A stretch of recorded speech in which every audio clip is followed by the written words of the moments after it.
Dr. Scott Gottlieb is the former Food and Drug Administration Commissioner, a CNBC contributor now. He joins us on the phone with his reaction to Mr. Ackman's comments. Certainly had Wall Street talking today. Dr. Gottlieb, it's nice to talk to you, as always. Your reaction? Well, look, Scott, thanks for having me on. This virus is going to run its course now. I mean, this epidemic has begun, and there's going to be an end to this wave of the epidemic. And we have some models showing what that time period is. We're not going to let this spread in an uncontrolled way.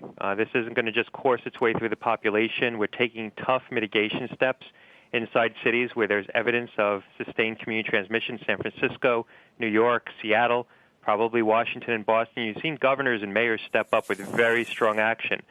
There's mitigation steps nationwide that we should be taking, but we also need to focus our most stringent activities on the cities where we know that there's a lot of spread. We don't need to simultaneously shut down the entire country. We need to focus on the places where there's sustained community transmission, and across all the country, take more simple mitigation steps, like people should get screened, they should stay at home if they're sick, they should get into treatment if they are identified as having coronavirus. People who can telework should be teleworking. We should be trying to engage in social distancing, keeping people apart nationwide. But we need to also focus our most difficult activities on the places where we see the sustained community transmission, like a handful of the big cities right now. Dr. Gottlieb, we're looking at extraordinary pictures right now of Times Square, the so-called crossroads of the world. 7:15 on the East Coast, and it is all but empty. Yet, at the same time, spring breakers are still on the beach in Florida and in other places. So doesn't Bill Ackman have a point? Do stronger measures need to be taken nationwide? Well, look, Florida should be taking stronger measures right now. When I talk about places that have been identified as having sustained community transmission and cases they can't identify, Florida is one of those states. And so, you're not seeing uniform steps being taken by all the governors and the mayors, and that's where you see the White House trying to come out with recommendations and jawboning some of the governors and mayors to take stronger actions.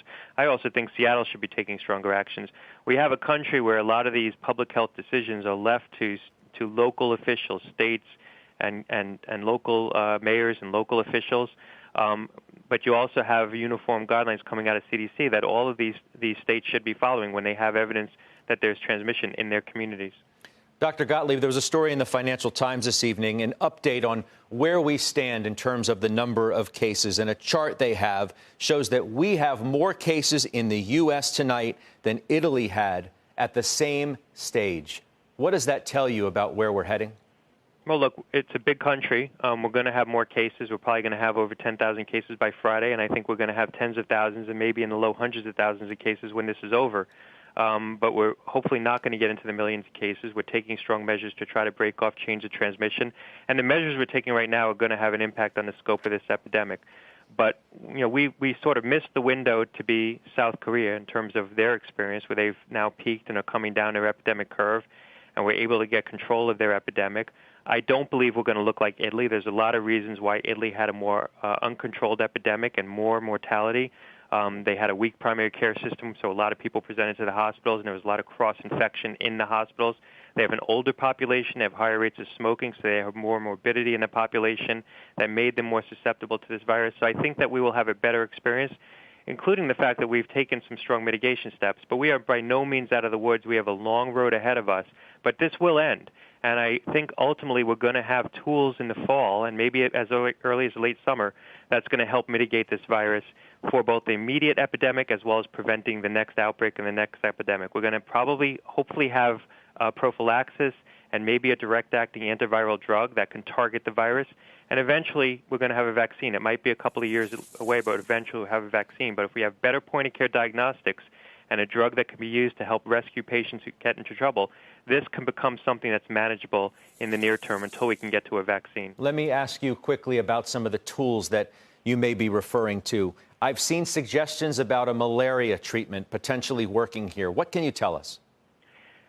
There's limited data on that. It looks like the drug is more effective at preventing viral shedding, perhaps, potentially, than actually treating the virus itself. But there's other drugs that look more promising. There was data out today on a drug by Fuji that has been stockpiled, approved in Japan, stockpiled by other nations as an anti-flu drug. There's data out on remdesivir, the drug by Gilead, which people are watching closely. There's about a half a dozen different antiviral drugs that look promising. It's still very early, but look promising. This is not a very wily virus. This is not a virus that we shouldn't know how to develop a drug to target its features. This is a virus that replicates with features that are similar to viruses that we've successfully targeted with drugs. We should be able to develop a therapeutic against this virus. We should be able to develop an antibody that can be used as a prophylaxis to protect frontline healthcare workers and people who are vulnerable to the virus. And ultimately, we should be able to develop a vaccine. I do believe we're going to vanquish this virus with a therapeutic and with our technology. It's going to take some time, but we'll get there. Lastly, Dr. Gottlieb, I do call this our nightly bedside visit. So for someone who is not feeling well at home this evening, who may have a fever, who may have a headache, I've also seen reports that if I'm symptomatic in that way, that I should be taking Tylenol with acetaminophen or a product that has acetaminophen and not ibuprofen. Is that correct? There's been some reports that ibuprofen could potentiate the virus. They're not very rigorous. They're not substantiated. I don't think that there's enough science that someone should base a decision not to take ibuprofen at this time. There was a statement made by the French health minister in this regard, but the data that is supporting that is very weak at this time. There's also been some suggestion that ACE inhibitors can potentiate the virus. That seems to be weakly supported at this time as well. Dr. Gottlieb, always appreciate your time. We'll talk to you again tomorrow night. That's Thanks Dr. Scott Gottlieb, the former FDA commissioner.